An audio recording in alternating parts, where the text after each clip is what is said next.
guys, it's Sarah, and today I have a review on A Paris All Your Own, and this is edited by Eleanor Brown. And this book, it just came out July 4th, so it is available now. I will go ahead and link an Amazon link down below if you guys want to go check it out.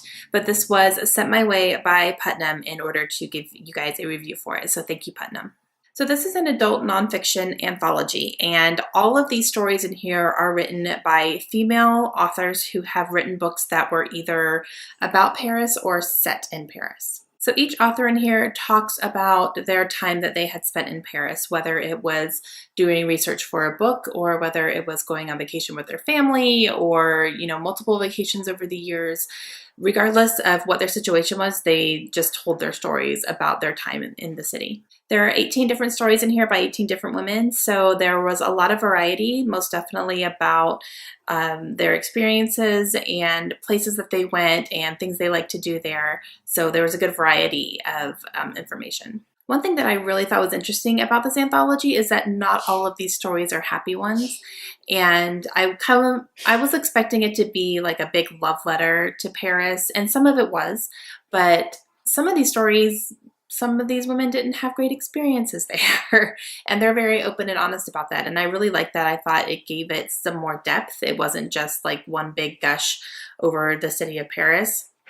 And some of these women don't even like Paris all that much, but they still wrote books that were set there. So I thought that was very interesting. And there were definitely a lot of repeating suggestions in here about things to do there and things that some of these women did. For example, the Eiffel Tower and the Louvre and the quaint cafes, sitting and drinking coffee and people watching. It's kind of the typical famous things to do, I guess, in Paris that a lot of people do.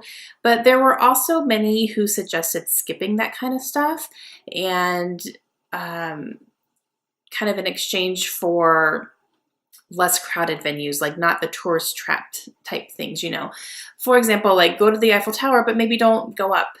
Just stand there and appreciate it. Or go to the Louvre, but, just be prepared to maybe not even see the Mona Lisa because there's like hundreds of people around it at all times. And so they kind of suggested like just doing some of the lesser known things and you're going to get a more authentic experience of Paris.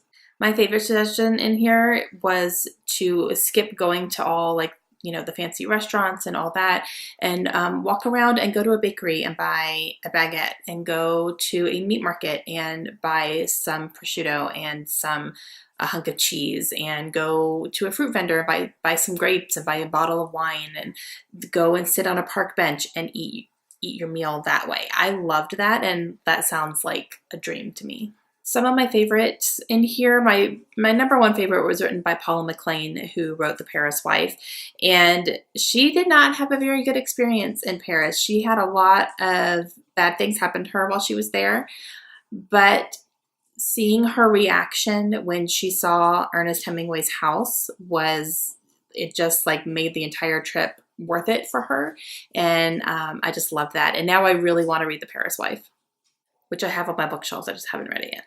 There was also a story in here by Kathy Kelly, and she talks about reading as a child and how it kind of helped her escape some of her hardships she had. And one book that was her favorite that has always stuck with her and she just absolutely loved was The Three Musketeers, and the way that she described it makes me want to read The Three Musketeers now. And there were two that were kind of not my favorites. I kind of skimmed over them a little bit because they were getting a little bit daunting to read.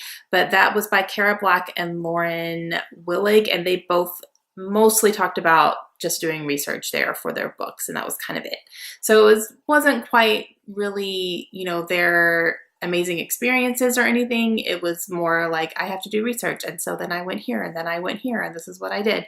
And I didn't love those quite as much.